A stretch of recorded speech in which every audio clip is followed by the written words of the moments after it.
I thought was freaking... So I am one with the tire. Go in your home on this bead seat.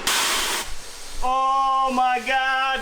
We did it! So I have in the past said to never do this, and I'm about to do it. And he got me packing this shit for him. I know, dude. Oh, there'll be a fee. Yo, Chelsea, what's the perfect setup? This tire won't be, though. Dude, before all the commenters are telling me how to do this, I have a cheetah. Tried that. My machine, my coach machine, has a cheetah built in. I have tried lighting it on fire. I have tried letting the air compressor max out beforehand, but these tires were at the bottom of a stack, and they have like 500 miles on, like brand new trailer tires, so I took them off because I thought they were why my trailer was shaking, but it wasn't. It was just shitty steel wheels that were drilled wrong, because they're lug-centric and they're drilled like slightly off so I could watch the whole wheel wobble up and down. So I got forged truck OEM wheels that balanced out perfect before I even took the tires off them that I got them with. Hub-centric, got custom wheel spacers made for this that make it hub-centric to the trailer hub. My rant is over. Hopefully it works. Someone in the comments said, oh, did you do this? I'm like, I already tried it. Maybe not, I don't know. Tried everything. I've been through everything, but I have a nice truck and a nice brand new trailer, and it shakes from 65 to 78 miles an hour. So like I go 80 everywhere and I don't want to go 80 everywhere. Stupid. Anyway, I'm gonna try to beat this again. And then if not, I'm gonna go back to trying to light it on fire. I've been at this for like 2 hours. I'm drenched in Florida heat, fan on from the house. Anyway.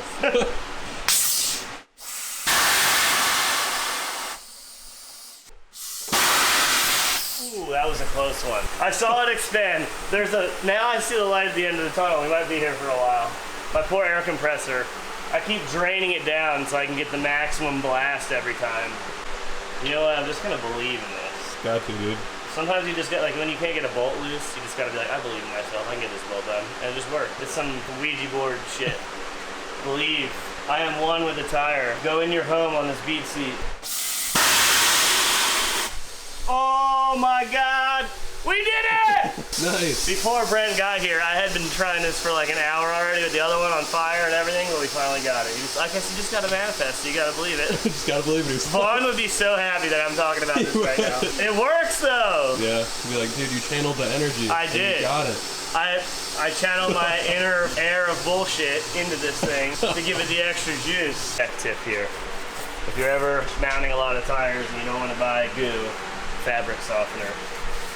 Smells good, and it works. It does smell nice. It makes a smelly tire shop smell like laundry. Take 6. I believe in it. I'm gonna put my energy and the rest of my air from my lungs into this when I try to beat this. Whatever Ouija board stuff you got. Ouija board stuff you got.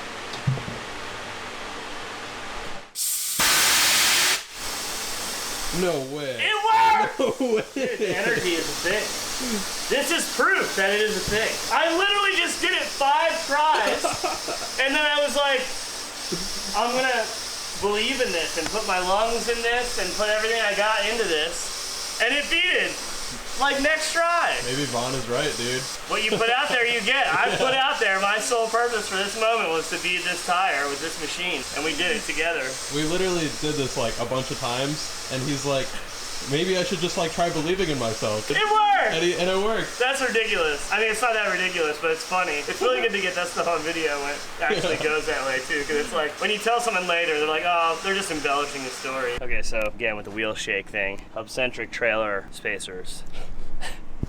That's wild. I measured the OD of the 4 prongs on the trailer hub, and then had them make these spacers and machined the actual end of the spacer to be 1/2 mil larger than the ID on this, because it's just kind of like a super tight fit that way. It's actually 1/4 mil, but which is a lot, but their discrepancy is off. I just cleaned the inside of the wheel, it goes right on. So I'm glad I did that. But this should make it so that everything is hub-centric and lug-centric, and the wheels fit, and they're forged aluminum wheels, and keeps going. They don't even look that bad either on there, so I gotta figure out how to get the center caps on there though, because I think that'll complete the look, but I can't because of the jack. You gotta believe in it, and also just use an impact. Just ram it home. Okay, so we got the trailer wheels on. Looks good, fits, the spacers worked. I was a little worried because of how I had to measure everything, but it all worked out. Now we have aluminum wheels on the trailer. I haven't tested it yet. We'll see. So we're going to Drift HQ, but I want to tell the story about the car a little bit. The Japan car. It's an E36 Touring, which we're actually in one right now. This is like a nice one. This one is not so nice, but it's perfect. So the story is, some guys built it in Germany. They drifted and did some things there, and they wanted to go to Ebisu. And rather than renting a car, spending all the money, flights, dealing with parts, all that stuff, they said, we'll just drive our car to Ebisu from Germany. So they went through Germany, Berlin, Russia, got a boat and went from Russia to Japan, drove the car from the ports in Japan to Ebisu and drove.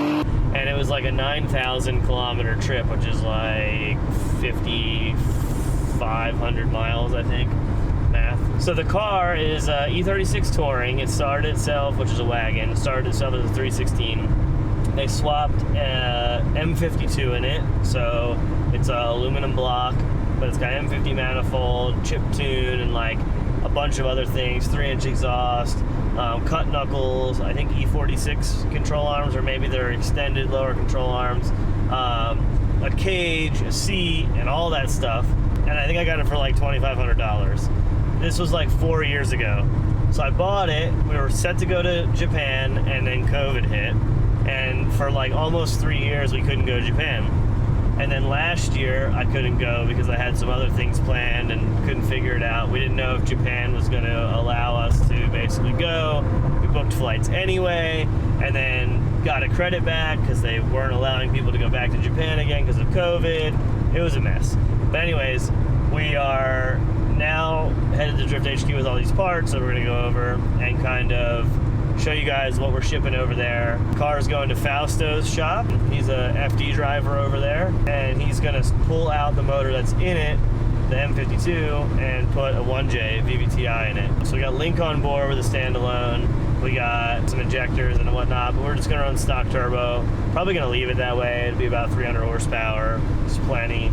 I think that car with 300 horsepower will have no problem keeping up with all the JZXs and everybody else who's going over there. I'm using the ZF still with an adapter plate and a drive shaft, and I'm kind of just piecing together all the little things that I usually need at events that bend or break or fail. Like all the little things I can do that I have here, so you can box it up, ship it over there to make life a lot easier. Because when you're in Japan, sure, they might have this stuff, but it's really hard to locate. There's a language barrier, and it's just tough overall. So hopefully Duarte has all the other little things I need there in stock at Drift HQ, and then we'll ship it to Fausto. He'll get this stuff done and pull it up to Drift HQ here shortly, and I'll show you guys what we were shipping over there. This is all going to Japan? All of it. Building a car in Japan from America. Damn, playing Tetris.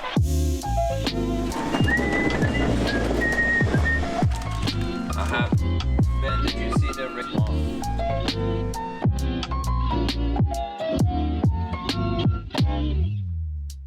We're here trying to ship.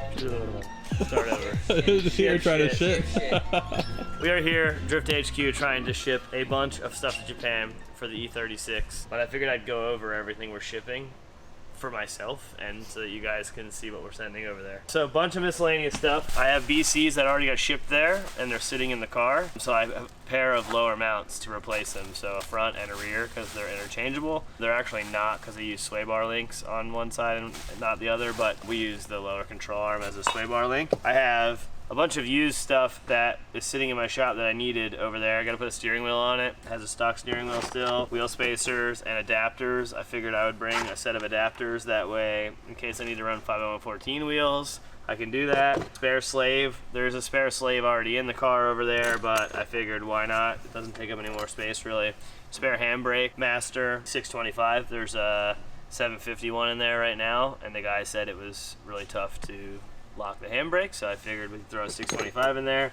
Metal clutch pedal with brass bushing. The guy was having some clutch problems with the car, so he was basically, it wouldn't disengage all the way. And sometimes it can get really hot and flex the plastic pedal, so I brought a metal pedal just in case that was the problem, because again, I can't come back and get more parts. I can only bring what I've got there. Clutch master, treehouse style F-cab bushings that hold the back of the lower control arm, just spare stuff, more tie rods, steering wheel bolts, lots of spare SLR Heims and these little Ackerman pins. That way, if we have a problem while we're over there, I've got some spares of those. Sway bar bushings in case the ones that are on the car are trash.